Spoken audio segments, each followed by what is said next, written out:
Part of what I wanted to say I couldn't deliver, I didn't know anyway.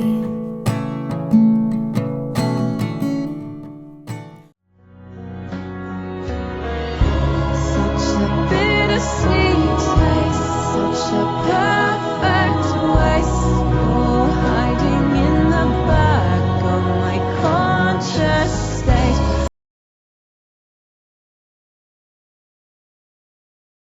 Hello, I'm Sophia Jessica and welcome to the Fan Carpet. Thomas and Friends is celebrating 75 years, and you can see that from the very start all generations have loved Thomas and Friends.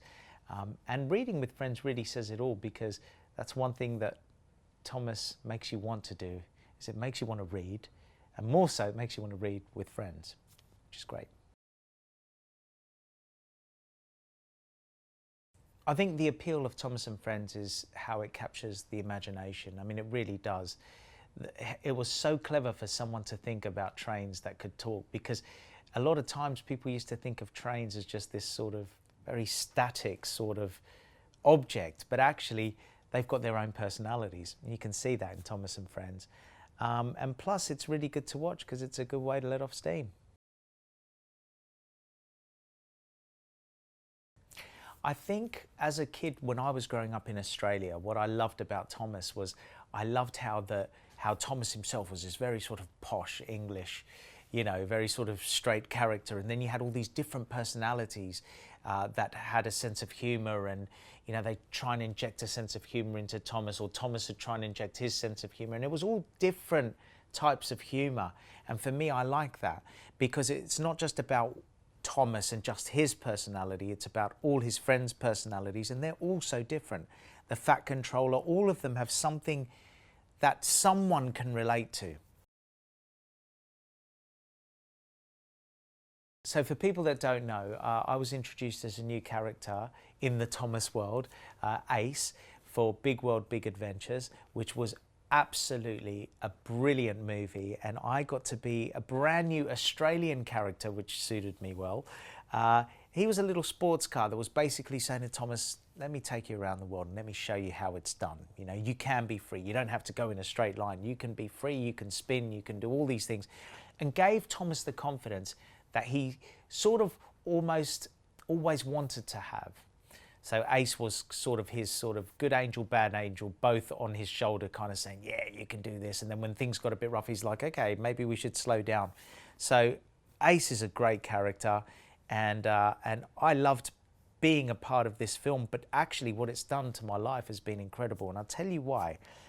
Two things. One, there's a whole new generation of children who, where they used to come up to me, or their parents used to come up and say, oh, can you sign this album, or something that I'd done music-wise, we've got a whole new generation that only know me as Ace. And it happens around the world where I go, and the father will go, look, that's Ace. And they'll come up and go, hi, Ace, can I have your autograph? It's so sweet. And so, you know, for me, that's one fantastic thing. But the other thing that's been fantastic is my 3-year-old son, Theo, he's 3 now, he's absolutely obsessed with Thomas and all his friends. But what really has got me is that he's become obsessed with Ace, the car. He's got the little car and he carries it with him everywhere. He goes to sleep with Ace. He has Ace at breakfast. He takes Ace into the bath. I mean, Ace is everywhere, right? Now, I've tried to tell him that I am Ace, but I'm not sure if he thinks that I've bought him Ace, so Ace is Dad's car that he bought for me, or is Dad Ace? I don't think he's quite got it yet. And plus, Ace is better looking, let's be honest. You know, Ace is like, and me, I'm just, nah. I think he just, you know, I'm not sure what he thinks. I loved Thomas. I've loved it ever since I was a little kid, and this is what's made it even more special, because I grew up in Australia and I grew up watching Thomas and Friends in Australia. So for me to be able to now be part of this is quite amazing. So we read the Thomas books at home because Theo is as I've said, I can't even tell you, he doesn't just like Thomas, he's obsessed with anything to do with Thomas. And we've got the glow-in-the-dark train track, which is absolutely amazing. Come on, Dad, look. And he switches the light off and on and off and on and off and on. And then it kind of glows in the dark, then it doesn't glow in the dark. It glows in the dark. I get it, son. But he keeps showing me, and it's brilliant. His imagination is really caught with this. I hear him talking to Thomas, having combos. I'm like, son, it's good when you're 3, but when you're 46 talking to a train, it's not a good look. This is one of the things that I really wanted to bring across today, that one of the main key points is that reading is still as relevant now, if not more, than it was in past generations. Now, for kids watching this at home, they might love being read to, but the importance of reading is beyond just what you see. It's what you hear, it's what you imagine. It takes you to a different world, and reading is so important for children. I've been part of loads of campaigns to help sort of bring back reading, so to speak. But as you can see, the books are doing so incredibly well, because the core part of all of our being is reading. We love that. That's part of our lives. And yeah, we've got computers and you can read things online, but it's different when you've actually got a book in front of you. It's a very different experience, and the kids love it. My kids at night, there's never a night, especially my 6-year-old and my 3-year-old, there's never a night where we don't read a book. And it's really important, I think. A lot of my elder brothers used to tell us stories. We grew up sort of, instead of books being read to us, we would read books at school, and our teachers would read books, and we'd read with our teachers. But when we went home, it was always about stories that were created, imagination. I remember when the film E.T. came out, and it was all about these sort of beautiful creatures from other planets, and it really caught our imagination as kids. And so when I first became a dad, instead of reading books to children, my children, I used to create stories. And it's only now that I've gone back to books, which is what we did at the very start. Bedtime in our house is quite structured. It is quite structured. The reason why is because I remember with my parents, our bedtime was so important, because if we didn't get enough sleep, we'd have a ripple effect the next day and then the next week, and you would start getting behind on sleep, and you would start to notice it in your moods and your concentration. And my parents were very strict. So I've taken some of the things that my parents did and instilled them in my children, and one of them is bedtime, to the point that at 7 o'clock, both Millie's 6 years old now, Millie and Theo's 3, they both go to bed at 7 o'clock. Which is awesome, because Millie doesn't realise it's 7 o'clock. She thinks it's 9 o'clock at night. I'm really hoping she's not going to see this bit right now. But we send them to bed at 7, so there's a routine. So from 6 o'clock, you know, they finish their dinner, we've made them dinner, but they finish that, and then it's a little bit of watching a little bit of cartoons or something, or Thomas, and then it's brushing teeth, reading a story, and then it's getting them ready for bed. So Emily likes to take them upstairs and read them the story in bed. I like to read it downstairs, and then they know that that's the end and we go upstairs. My elder 2, I've got strict bedtimes with them as well.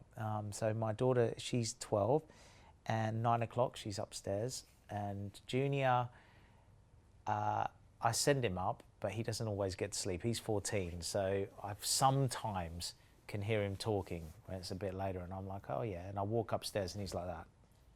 I'm like, don't play that on me. And he's like, oh, what? Oh, what, Dad? What? Oh, give me a break. I just heard you talking to your mate 2 minutes ago. Oh, well, I was sleep talking. Yeah, right. There's a lot of life lessons I try and teach my children, and one of them actually is very relevant to Thomas and Friends, which is where, you know, they try and act like they're not scared of anything, but really deep inside they are. And to kind of say to them, don't be afraid to say you're scared about something. Don't be afraid to ask for help. And of course, I knew that a lot, being the character Ace, because I was trying to get Thomas to do things he didn't really want to do and he was too scared to do. But actually, I was the one that was acting too cocky, and I was the one that was actually really a real little scaredy cat. When you peeled away the layers, I was just this little shy, kind of awkward car, but I tried to put on a front. And sometimes putting on a front is good when you want to take on a challenge, but don't be scared to ask for help. Don't be scared to say, I don't feel comfortable, or I don't want to do this, or, you know, please can you help me? That's one of the lessons, and I think it's really important to teach kids, because they always feel that they need to be better than they are, and you don't. Yeah, I want to write a whole series of children's books. I've got a story in my head that I've been telling my children for ages that they think is an actual book that I've created about all the different planets. I won't go into detail about it, but it's brilliant fun. And yeah, and I really, well, I've got it all in my head. I just need to now put it all on paper. So definitely something I want to do. Thank you for watching The Fan Carpet. Please follow us on Facebook, Twitter and Instagram for more content next time.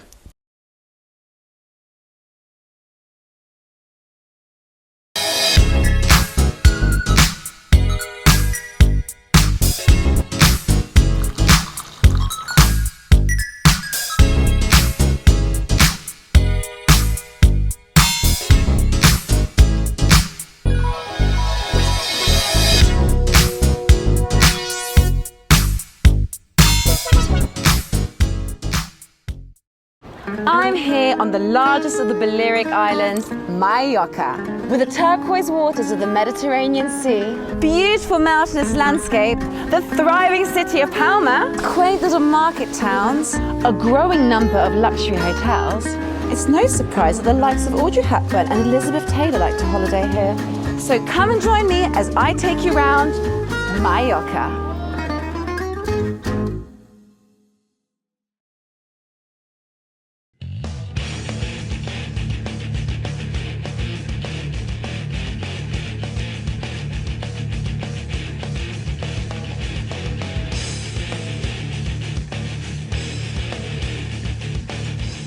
Thank you for watching The Fan Carpet. If you like this video, be sure to click that thumbs up button at the bottom of your screen.